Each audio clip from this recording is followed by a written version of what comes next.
मराठा आरक्षणाची जुनी मागणी पुन्हा चर्चेमध्ये आणत आंदोलनकर्ते मनोज जरांगे आणि त्यांचे समर्थक मुंबईच्या दिशेने निघाले। मुंबईत आंदोलनाला कुठे परवानगी, किती वेळ परवानगी याचा तपशील जाहीर झाल्यानंतर प्रत्येक गावी आंदोलकांच्या संख्येमध्ये भर पडत असल्याचं पाहायला मिळतंय।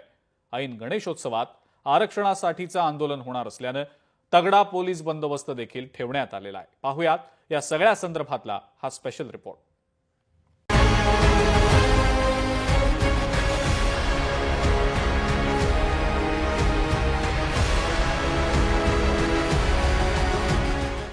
एक मराठा लाख मराठा म्हणत जरांगे पाटील आणि मराठा आंदोलक उद्या आझाद मैदानावर पोहोचणार आहेत। या आंदोलनाला पोलिसांनी अटी शर्तींवर परवानगी दिली असून आखून दिलेल्या मार्गातूनच मोर्चा काढणं बंधनकारक असल्याचं पोलिसांनी सांगितलंय।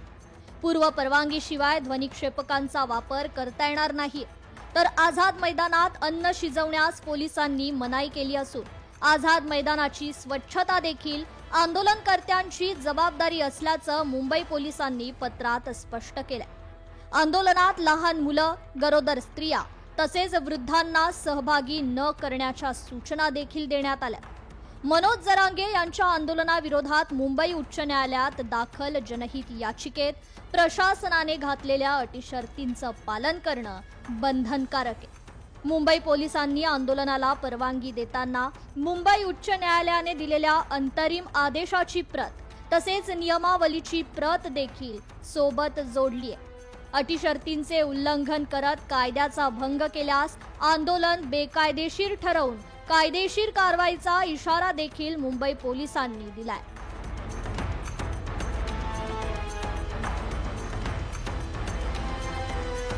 तर पोलिसांच्या आदेशाचं पालन करू असं हमीपत्र जरांगेंनी पोलिसांना सादर केलंय आणि वेळेची मर्यादा हटवावी अशी मागणीही केली आहे। तुम्ही आम्हाला आठ घालू नये, ना 5000 लोकांची ना एक दिवसाची, त्याला कायमस्वरूपी करावं, लोकांची आठ घालू नये एवढी विनंती सन्माननीय मुख्यमंत्री साहेब फडणवीस साहेबांनी लक्षात ठेवावी की आमच्या अटी शर्ती काढून टाकाव्या।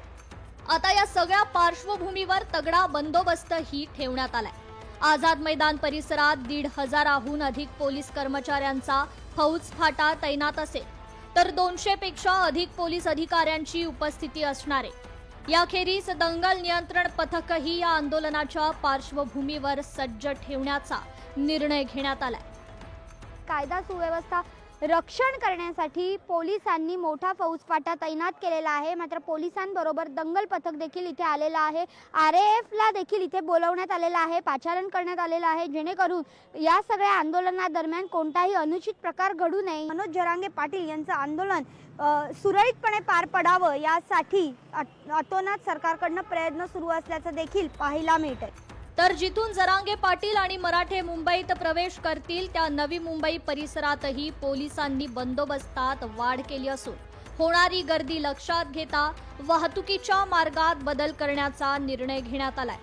आंदोलकांच्या असंख्य वाहनांमुळे मोठ्या प्रमाणावर वाहन कोंडी नवी मुंबईत होऊ नये म्हणून यासाठी ज्यावेळेस आंदोलकांची वाहने मार्गस्थ होतील त्यावेळेस नवी मुंबईतील महामार्गावर प्रवेश बंदीची अधिसूचना नवी मुंबई वाहतूक पोलिसांनी जाहीर केली आहे।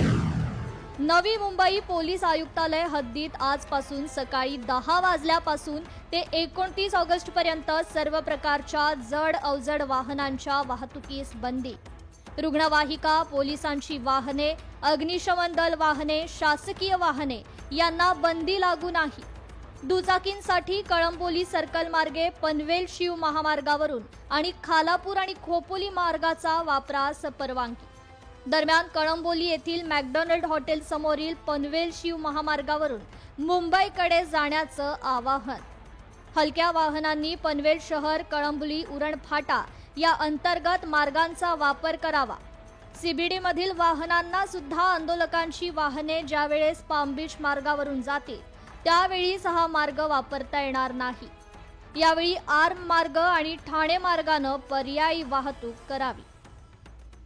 मराठा आरक्षणासाठी मनोज जरांगे पाटील यांनी संपूर्ण कार्यकर्त्यांसह समर्थकांसह मुंबई गाठण्यासाठी आझाद मैदानामध्ये निघाले आहेत आणि नवी मुंबईमध्ये काही त्यांचे समर्थक असतील ते देखील येणार आहेत आणि त्यासाठीच जे नवी मुंबई वाहतूक विभागातर्फे काही बदल करण्यात आलेले आहेत. त्यामध्ये प्रामुख्याने झालं तर मुंबई पुणे एक्सप्रेसवरून टोल मार्गे आहे जो बोर्ले टोल असेल किंवा कोण फाट्याचा जो एक्झिट असेल ते बंद करण्यात आलेले आहेत आणि त्या जागी कामोठे येथे उतरून त्या जागी पर्यायी मार्गाचा वापर करावा असे आदेश देण्यात आलेले आहेत.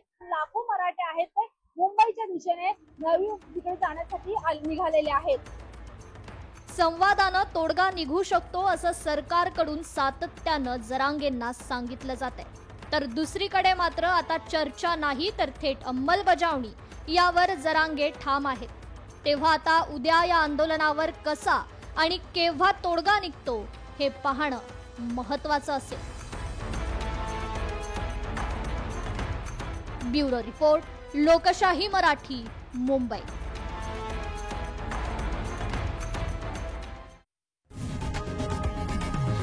लोकशाही मराठी ऐका, पहा, जागरूक रहा.